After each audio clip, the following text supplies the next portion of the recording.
I'm going to take you on a journey into the human imagination. Back to a time when the values and ideas and dreams of the modern world were born. 200 years ago, monarchy was falling to the power of people's revolutions. Industry and commerce were becoming the driving forces of existence. And advances in science were changing the way life itself was understood. Artists all over the world were inspired by these times of dramatic change. In Britain, a group of poets and novelists pioneered an alternative way of living and of looking at the world. Among them were John Keats, Lord Byron, and Percy Bysshe Shelley. The enduring power of their writing haunts us to this day and inspires us still with visions of eternity.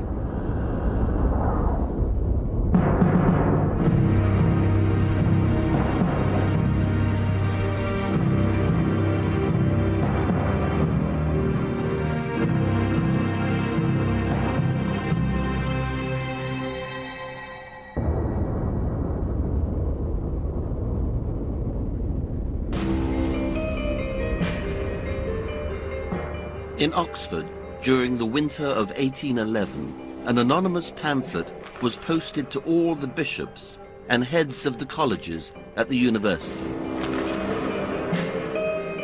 The pamphlet was entitled "The Necessity of Atheism."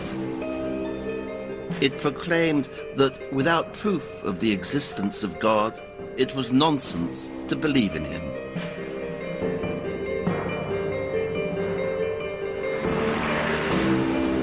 Within 20 minutes of a copy of the pamphlet being placed in the window of a bookshop on the High Street, a clergyman entered and demanded that all copies be burned.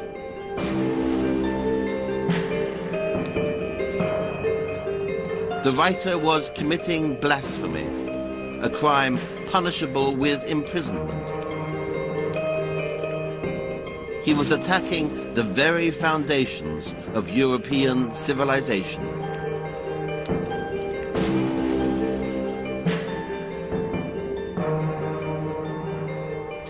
This is the story of a search for meaning in a world without God. Around the turn of the 18th century, revolutions had broken open the conventional social order. Everything seemed possible. And in the way they lived, the way they loved, and the way they died, the Romantics were to define the way we live now.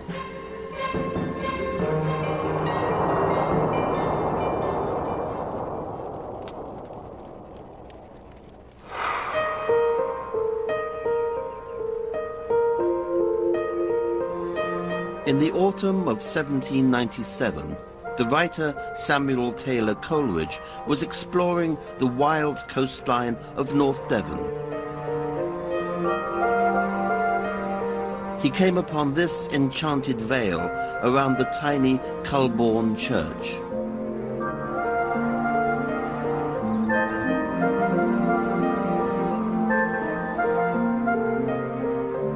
But he was in ill health, suffering from dysentery. He rested here at this farmhouse, known as Ash Farm. And here he took a remedy for his pains.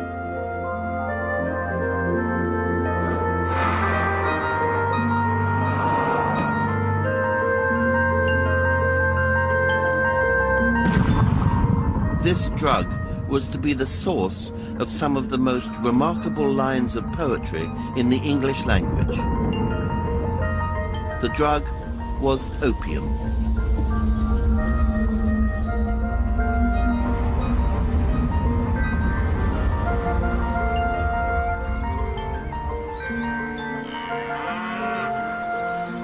As he sat in the warm sunshine outside this farmhouse, Coleridge lapsed into sleep. The drug took hold of him and lifted him to a different level of consciousness. He was beginning a voyage of discovery to the limits of the human imagination.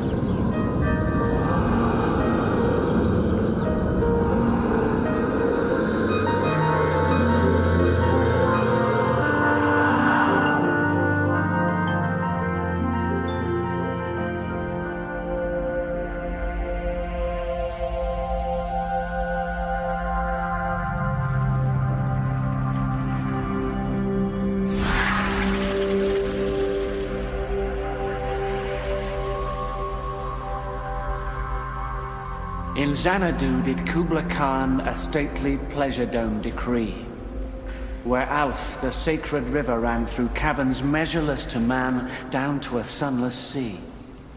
So twice 5 miles of fertile ground, with walls and towers were girdled round, and there were gardens bright with sinuous rills, where blossomed many an incense-bearing tree.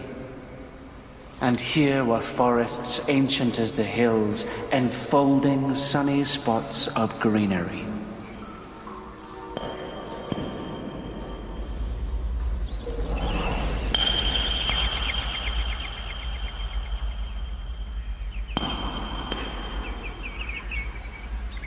On waking, Coleridge vividly remembered his strange oriental vision. He instinctively put pen to paper to recount it in a poem. Caverns measureless to man, down to a sunless sea. So twice 5 miles of fertile ground, with walls and towers were girdled round. And there were gardens bright with sinuous rill,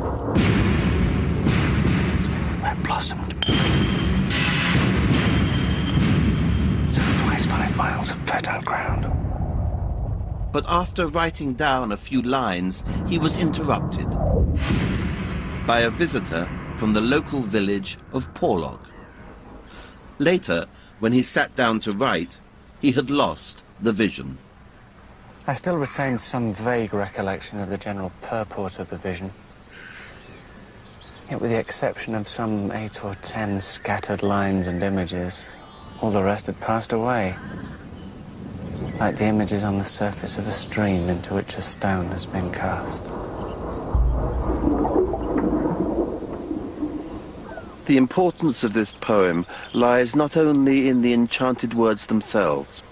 The poet was most fascinated by the way the vision presented itself to him, and tormented by the frustrating nature of its demise. The mind was a mystery, which Coleridge wished to solve.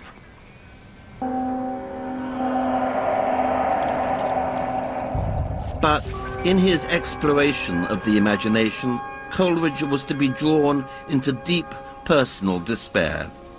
Opium had unlocked the door to the inner world, but slowly addiction took hold of him. He was taking larger and larger quantities of laudanum, a solution of opium mixed with alcohol. Beware, beware, his flashing eyes, his floating hair. Weave a circle round him thrice, and close your eyes with holy dread, for he on honeydew hath fed, and drunk the milk of paradise.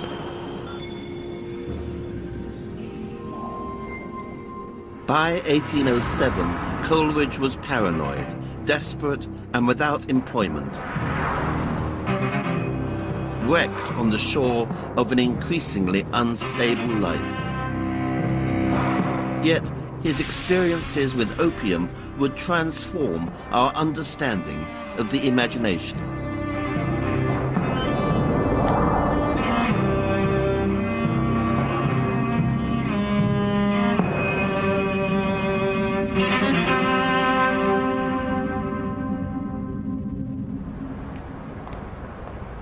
At the time, though, many suspected that he had gone insane.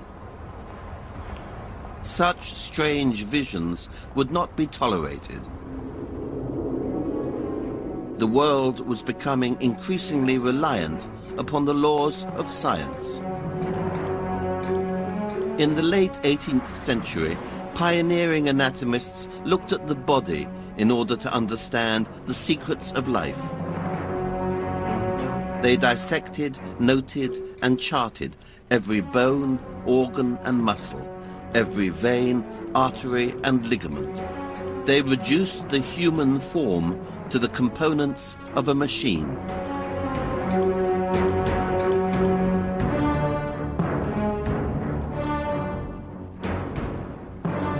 For the Romantics, anatomy was an empty and purposeless pursuit. They believed that the body was pervaded by a spirit that defied categorization. It was an infinite and eternal power that manifested itself in the form of imagination. It could not be charted or understood in scientific terms.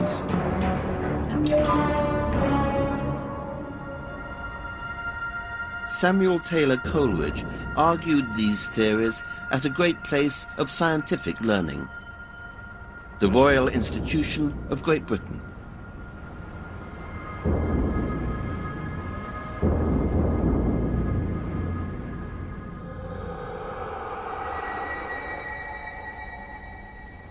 The imagination I hold to be the living power and prime agent of all human perception, and as a repetition in the finite mind of the eternal act of creation.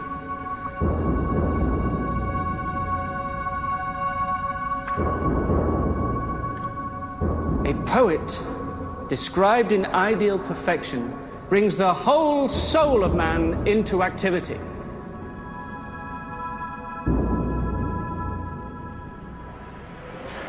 Coleridge saw the imagination as the soul itself, and he was suggesting that the key to the identity of all human beings lay within the recesses of the mind. He was an early exponent of the unconscious, before that word even existed. He believed that the imagination had the ability to create new worlds, and even to change lives.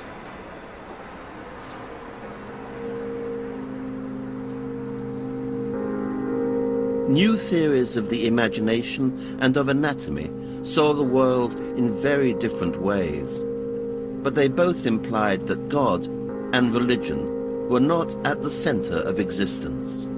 Each person had a body and a mind and was in control of them. In October 1815, a young Londoner attended his first anatomy demonstration as a student at Guy's Hospital.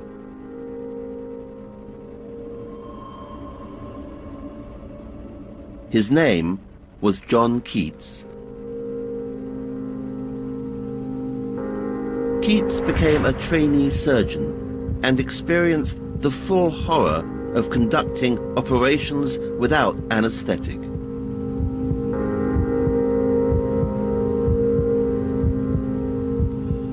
On one occasion, as his knife cut through the flesh of a patient who was pinned down, screaming on the table, Keats's sympathetic imagination overwhelmed him.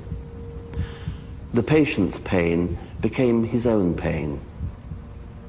This experience would change the course of Keats's life.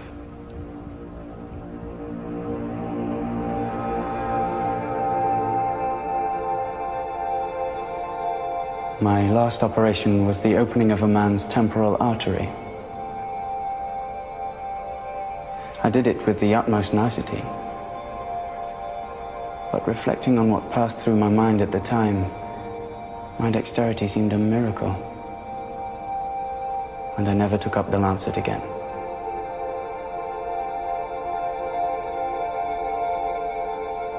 Keats had discovered the power of empathy. He chose art over science, the imagination over the body, and became a poet. He wanted to heal through his words and images. A poet is a sage, a humanist, physician to all men.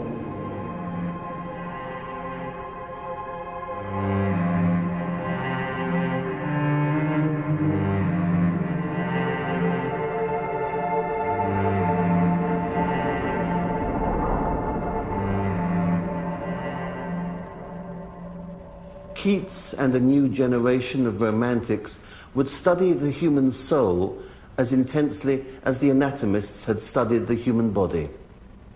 Their quest was to answer the greatest questions of all, to understand the true nature of life, to explain their purpose on the earth.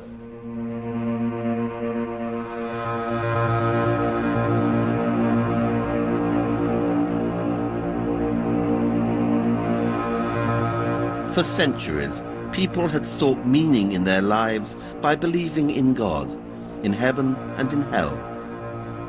But one young romantic claimed that atheism was the necessary foundation of a free and enlightened life.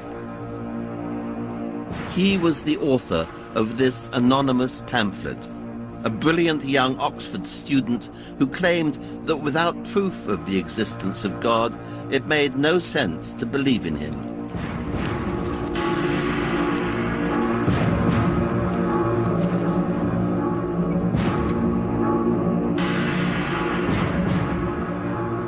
The author's name was Percy Bysshe Shelley.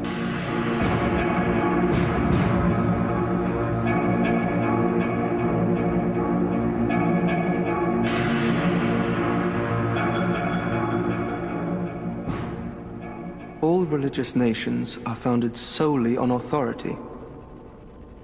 All the religions of the world forbid examination and do not want one to reason. Authority wants one to believe in God. This God is himself founded only on the authority of a few men who pretend to know him and to come in his name and announce him on earth. A God made by man undoubtedly has need of man to make himself known to man.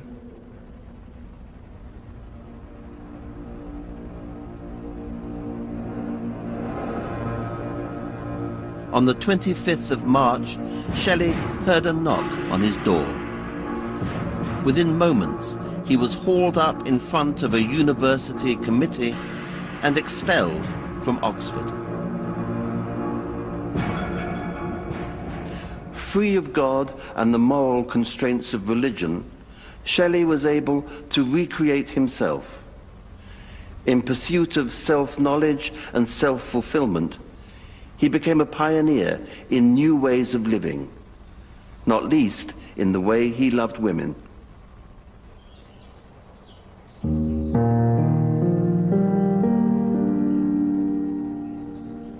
After leaving Oxford, Shelley married a young woman named Harriet Westbrook. They had a child together. But Shelley soon tired of his wife. He would disappear to meet another young woman in Old St. Pancras churchyard.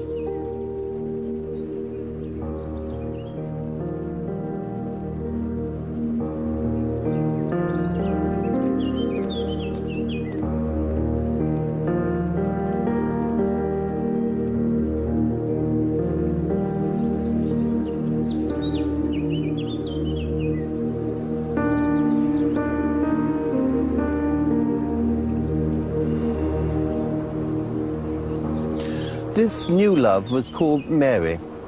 Shelley used to meet her here, beside the grave of her mother. It was even suggested that Shelley took Mary's virginity on the gravestone itself. He wrote a poem about the experience of their union.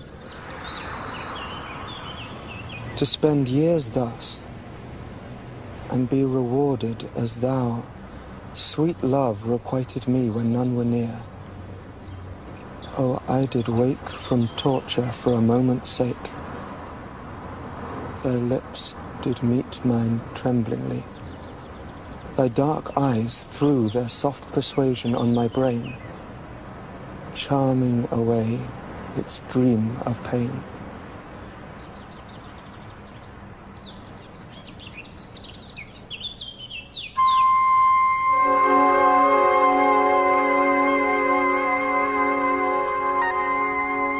Shelley also wrote a surprising but honest letter to Harriet, his wife.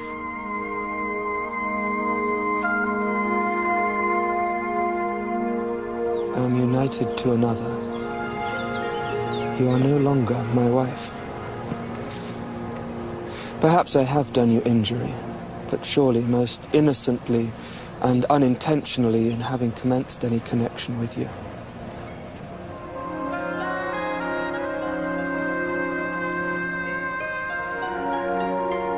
Shelley's own intensity of feeling was the most important thing to him.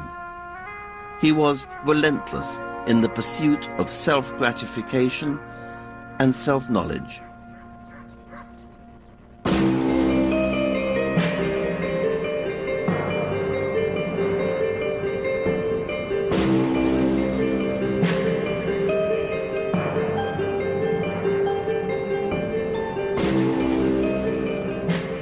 At 4 o'clock in the morning of the 28th of July, 1814, Shelley stood impatiently on the corner of Skinner Street in London, beside a horse and carriage. In time, 2 young women appeared, carrying small bundles.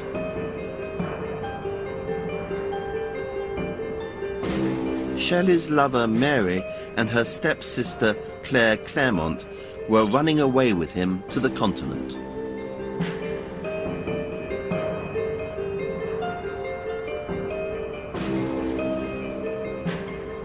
Love withers under constraint. Its very essence is liberty. It is compatible neither with obedience, jealousy, nor fear. Love is free. To promise forever to love the same woman is not less absurd than to promise to believe the same creed. Such a vow, in both cases, excludes us from all inquiry.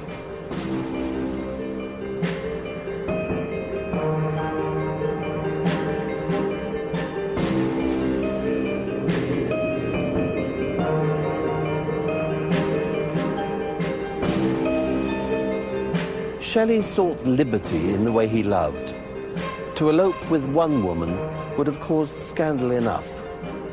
But he was violating social conventions in order to pursue his most intense feelings. In doing so, he pioneered the notion of free love. The liberty with which we conduct our modern love affairs owes much to Shelley's actions. The Romantic movement was reaching its final significant flourish. These pioneers were defining a new way of living, driven by individual will and feeling. And a whole generation of adoring fans was being inspired by a poet who became the first modern celebrity.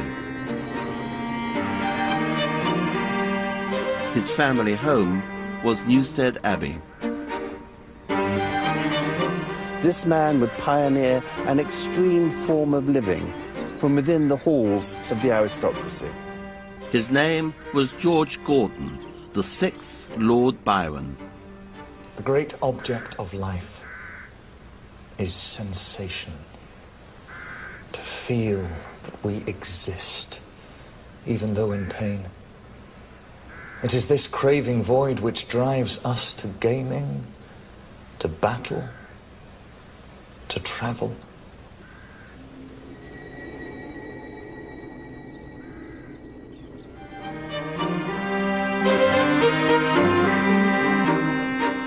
In 1812, Byron prepared a poem for publication.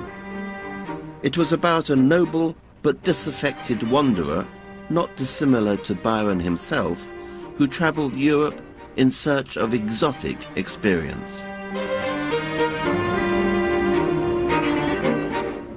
His house, his home, his heritage, his land, the laughing dames in whom he did delight, whose large blue eyes, fair locks, and snowy hands might shake the saintship of an anchorite, and long had fed his youthful appetite, his goblets brimmed with every costly wine, and all that mote to luxury invite without a sigh, he left to cross the brine and traverse Panem shores and pass earth's central line.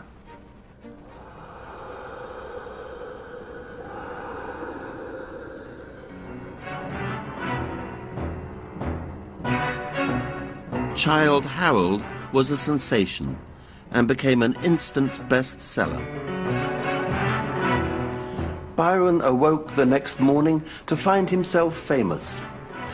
He was about to make a decision that would help to define our modern world. He chose to embrace celebrity, to live his life in public. This was his way of giving meaning to his own existence. In this new world without God, Byron was worshipped by his fans. There is a fire and motion of the soul which will not dwell in its own narrow being, but aspire beyond the fitting medium of desire, and but once kindled, quenchless evermore, preys upon high adventure, nor can tire of aught but rest, a fever at the core, fatal to him who bears, to all who ever bore.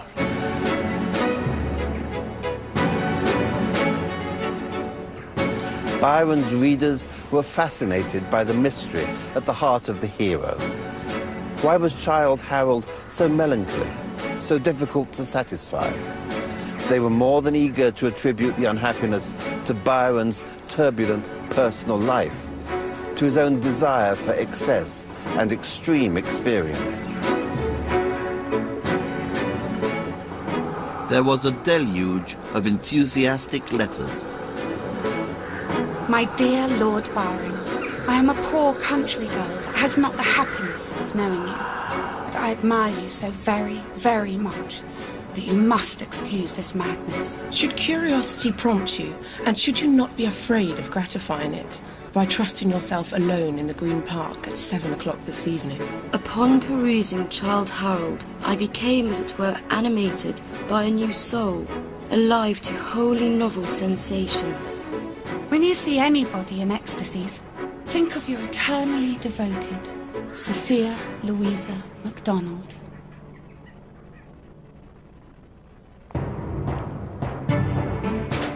Lord Byron's fans all wanted to be romantics, dissatisfied, yearning for new experience and heightened sensation.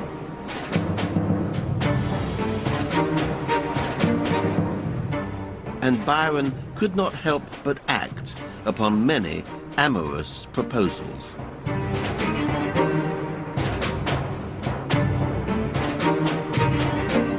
Scandalous scenes were played out here at his house in Piccadilly.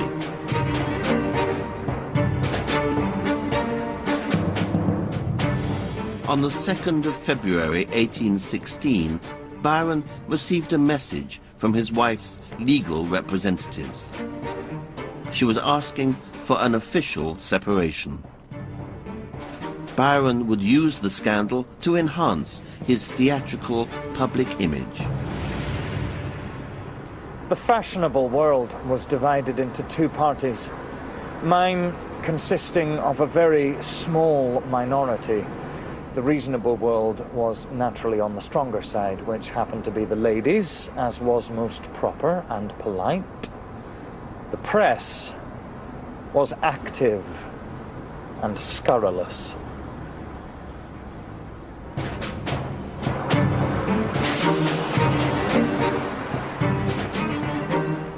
London was filled with rumours about Lord Byron.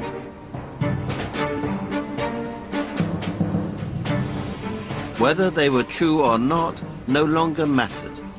The myth of the romantic personality of Byron was much stronger than any reality.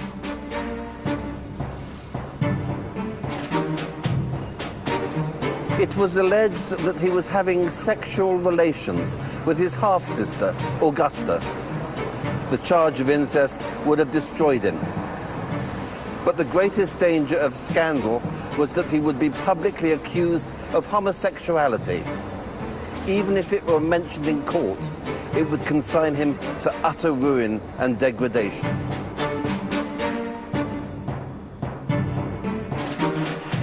I was accused of every monstrous vice by public rumour and private rancour.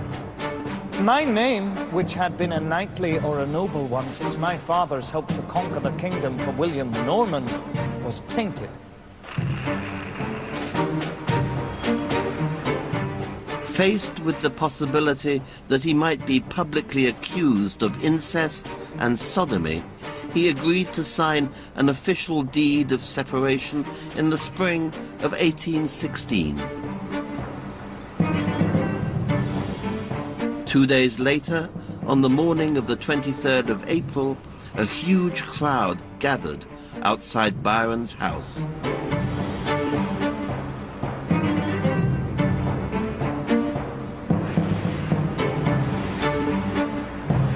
The crowd was hungry for a glimpse of the celebrated man and to witness another turn in the sensational story that was unfolding. Byron was afraid that he might even be lynched when he left the house. He fought his way through the crowds to his carriage and fled from England, never to return. Byron wandered Europe, pursued by scandal and dispossessed.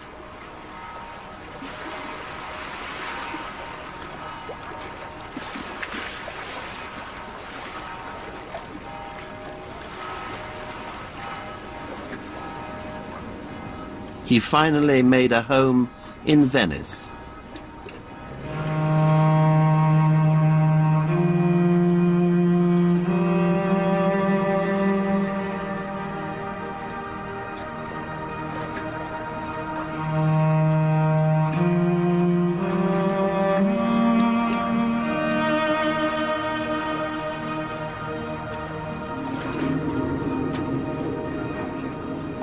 I felt that if what was whispered and muttered and murmured was true, I was unfit for England.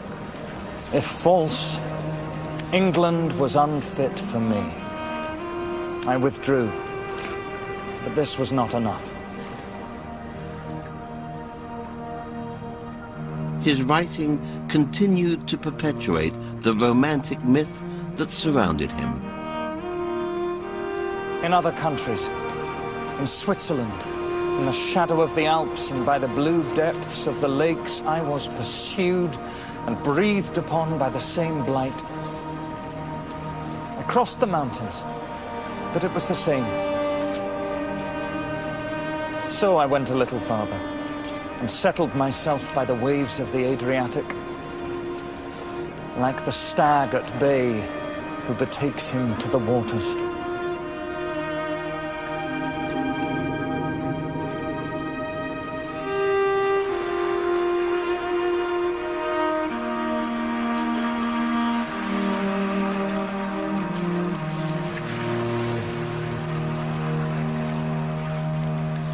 For the public at large, Lord Byron had redefined the figure of the poet as a man of danger and of intrigue.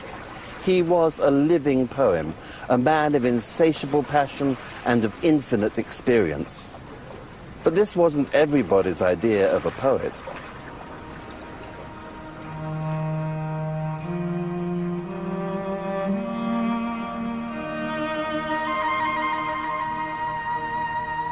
A poet is the most unpoetical of anything in existence, because he has no identity. He is continually informing and filling in some other body. As to the poetical character itself, it is not itself. It has no self. It is everything and nothing. It has no character.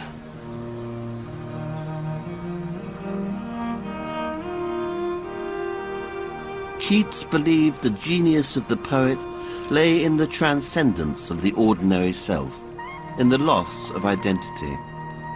This way he could imagine himself in 1,000 different lives and forms. Byron despised the quieter and more sensitive outlook of John Keats, calling his work piss-a-bed poetry and mental masturbation. For him, sensationalized experience was the key to the creative imagination. Byron was unpretentious about his own writing. It may be bawdy, but is it not life? Could any man have written it who has not lived in the world and tooled in a post-chaise, in a hackney coach, in a gondola, against a wall, in a court carriage, in a vis-a-vis, on a table, or under it? Without a god to give purpose to his existence, Byron sought meaning through a frantic public life of sensation. The bawdier, the better. John Keats was a very different kind of romantic. From his earliest years, he experienced the solitude and emptiness of death. But through them, he reached towards beauty and meaning. On the 15th of April, 1804, the first in a long line of tragedies that would affect his life occurred here on City Road in London. Keats was only 8 years old.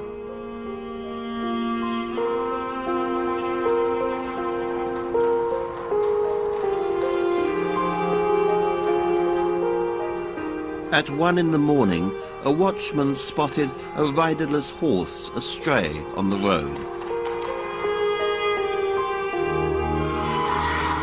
This disturbing image meant tragedy.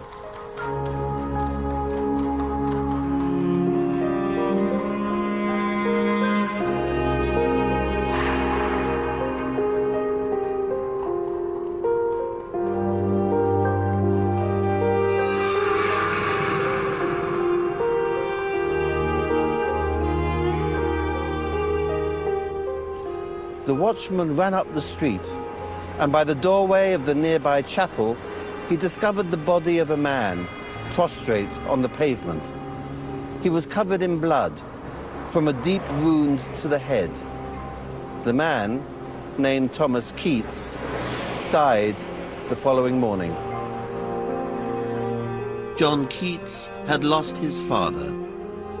It was the beginning of a pilgrimage through grief that would also be a journey into the soul. Do you not see how necessary a world of pains and troubles is to school an intelligence and make it a soul?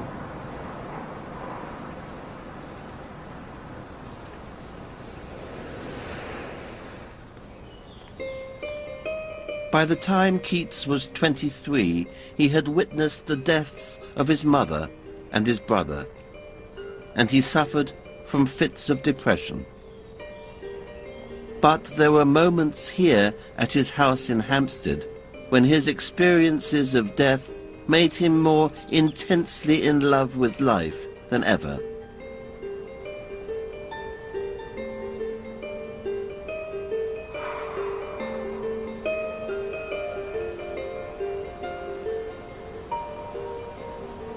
How astonishingly does the chance of leaving the world impress a sense of its natural beauties on us. I muse with the greatest affection on every flower I have known from my infancy. Their shapes and colours are as new to me as if I had just created them with a superhuman fancy.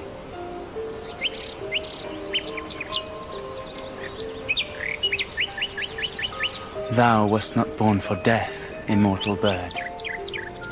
No hungry generations tread thee down. The voice I hear this passing night was heard in ancient days by emperor and clown.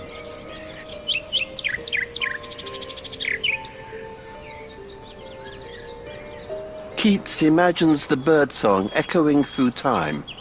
In hearing the bird, he experiences infinity for a fleeting moment. His own mortal life felt short, and the sensations of living were all the more intense.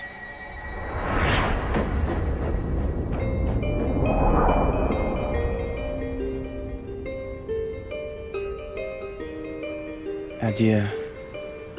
Adieu, thy plaintive anthem fades past the near meadows, over the still stream, up the hillside, and now 'tis buried deep in the next valley glades.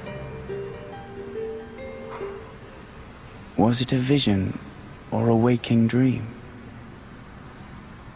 Fled is that music. Do I wake or sleep?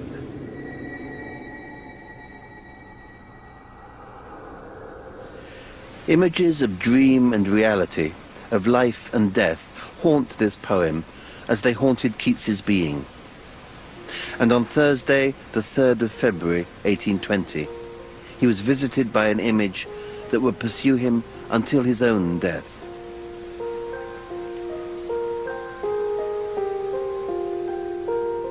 Keats returned to Hampstead from town on a bitter night.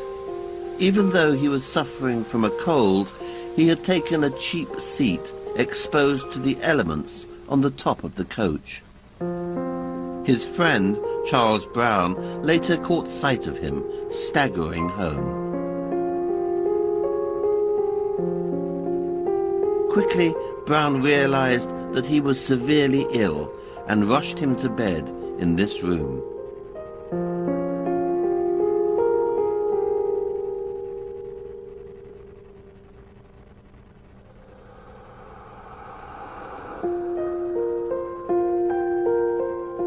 As Keats lay down on his pillow, he coughed.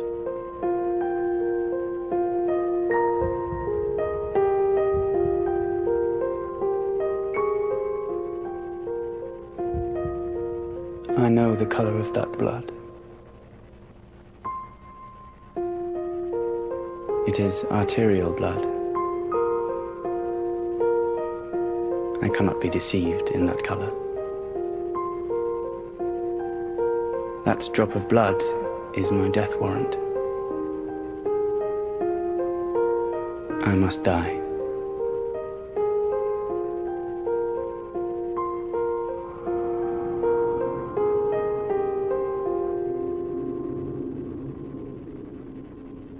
Keats was dying of tuberculosis. For centuries, those in his extreme plight would have prepared to meet their God. But times had changed. This new generation of romantic poets was pioneering a life many people choose to live now, guided by individual will and desire, without belief or allegiance to any god. But this meant that the prospect of death could become terrifying.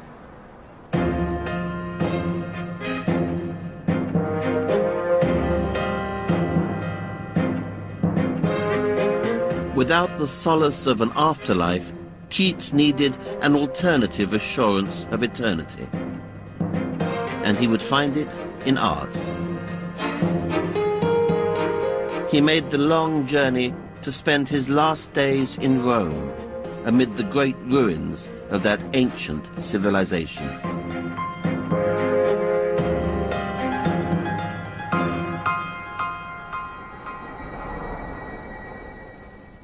What little town by river or sea shore, or mountain built with peaceful citadel, is emptied of this folk, this pious morn? And, little town, thy streets for evermore will silent be, and not a soul to tell why thou art desolate can e'er return.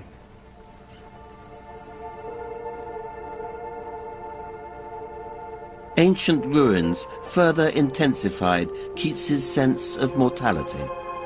He would be alive for only a fraction of the time that these great works had existed. But with this came a sense of liberation.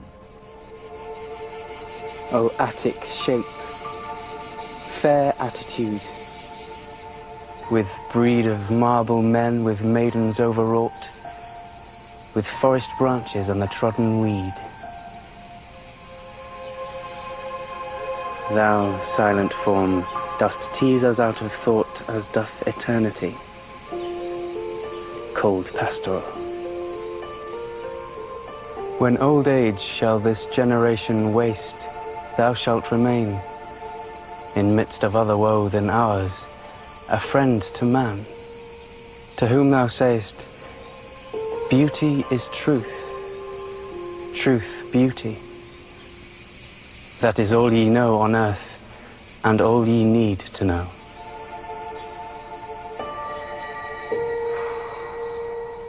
In this poem, Keats sees the prospect of immortality in the art of antiquity.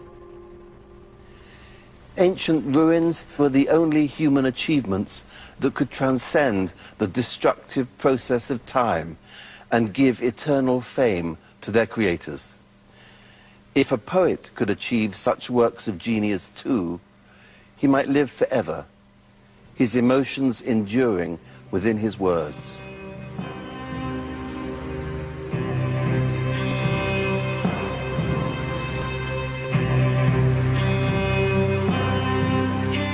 Keats spent his last days bedridden in an apartment overlooking the Spanish Steps.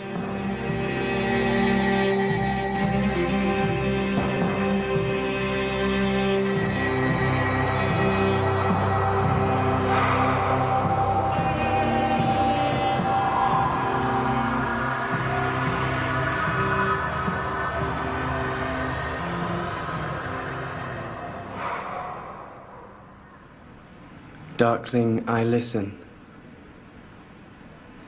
and for many a time I have been half in love with easeful death, called him soft names in many a mused rhyme, to take into the air my quiet breath. Now, more than ever, seems it rich to die, to cease upon the midnight with no pain.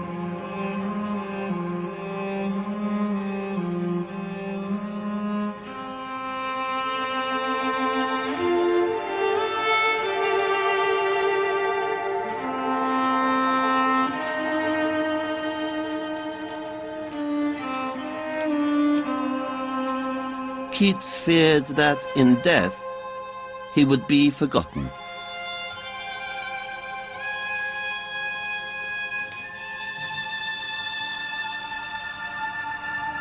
If I should die, I have left no immortal work behind me. Nothing to make my friends proud of my memory. But I have loved the principle of beauty in all things. And if I had time, I would have made myself remembered.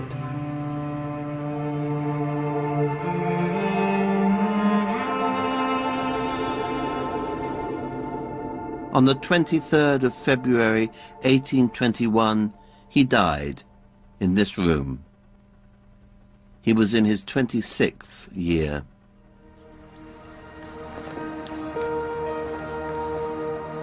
In his last hours, Keats thought that his quest for immortality had failed.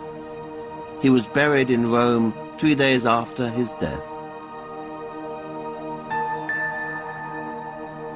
For his epitaph, he chose an inscription that reflected his final sentiments. Yet Keats's memory did not dissolve as he had predicted. As the news of his death spread among the Romantics, his poetry began to be read more intensely. His words became monuments to his life and his emotions.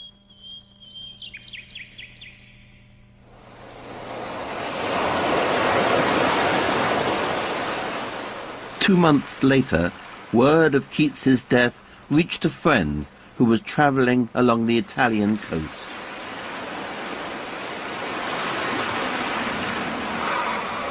He wrote a poem comparing Keats to Adonis a character from Greek mythology, whose scattered blood became beautiful roses. I weep for Adonais. He is dead. Oh, weep for Adonais, though our tears thaw not the frost which binds so dear a head.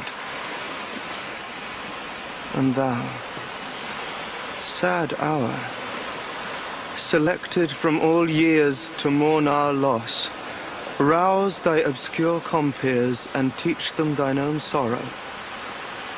Say, with me died Adonais. Till the future dares forget the past, his fate and fame shall be an echo and a light unto eternity. For Shelley, Keats was a new Adonis. His suffering had inspired sublime poetry. In these verses, Shelley suggests that Keats was too sensitive, too rare to survive the troubles of the world. Death and poetic genius became inseparable. But death gave the poet a new kind of divinity in a new kind of heaven. Shelley was creating the first secular icon. He was pioneering a new kind of worship that continues to this day. I am born darkly, fearfully afar. Whilst burning through the inmost veil of heaven, the soul of Adonais, like a star, beacons from the abode where the eternal are. For Shelley, poetry became a substitute for religion. I burn with impatience for the moment of Christianity's dissolution. There is a great and spiritual force to put in its place. Poetry is something divine. It is the center and circumference of all knowledge.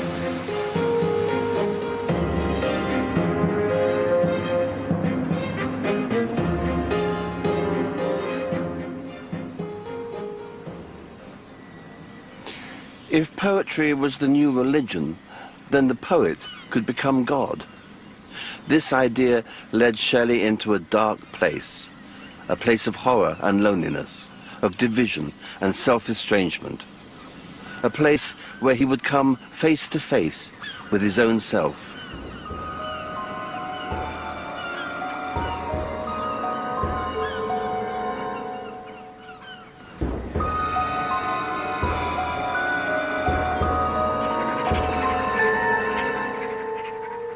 On the 27th of April, 1822, Shelley and Mary, together with some friends, had travelled to an isolated villa in the fishing village of San Terenzo, in the Bay of Lerici. Shelley became deluded, seeing visions and phantoms all around him.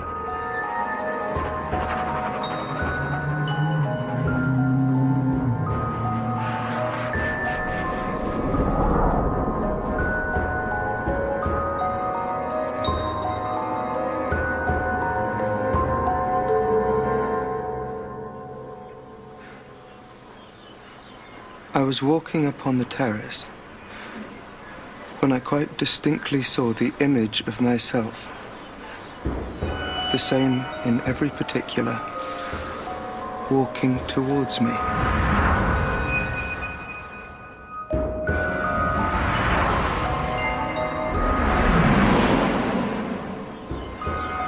I,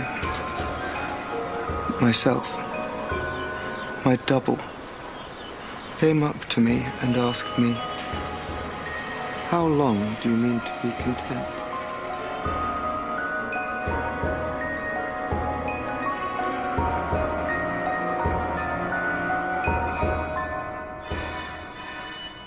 Shelley was questioning the worth of his own earthly existence. He was telling himself that only in death would he become a true immortal, a true poet. He was being haunted by his own ideas.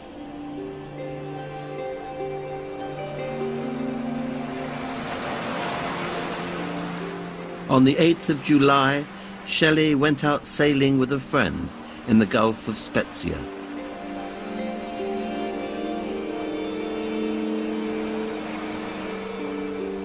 They were sailing in the boat Don Juan that had been named after one of Byron's poems. That day, a storm blew up in the southwest. The boat never came back. Shelley's body was washed up on shore some 10 days later. In his pocket was found a book of Keats's poems.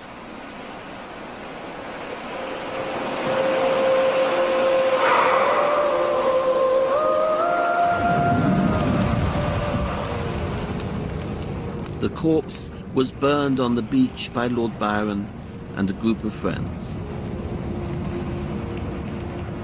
A fire was lit underneath the great furnace when frankincense and salt were scattered upon the flames. It was a scandalous and atheistic act, but one that befitted the Romantics. Byron and the other mourners maintained that the heart was not consumed. When one of them snatched it out of the flames, it remained intact. It was preserved and wrapped in a manuscript of Adonais, his great elegy to poetic genius.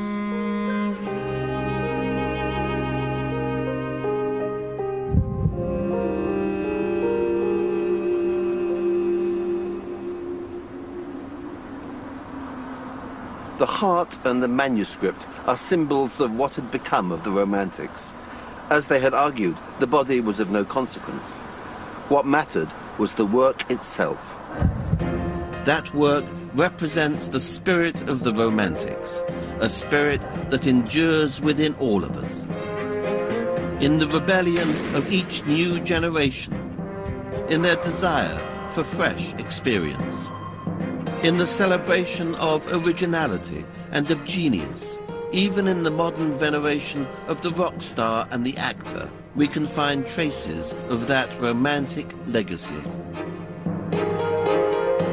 It is all around us, as deeply imbued as the belief in liberty and the need for self-determination.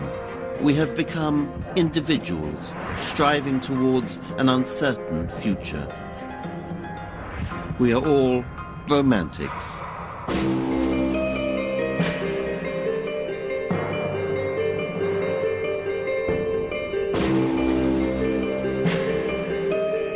Find out more about some of the poets and poems featured in this series with a free booklet from the Open University.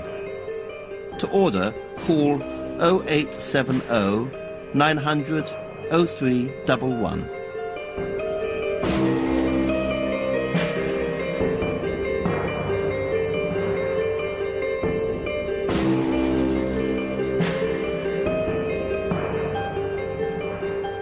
Hear more of the Romantics poetry at bbc.co.uk/Romantics.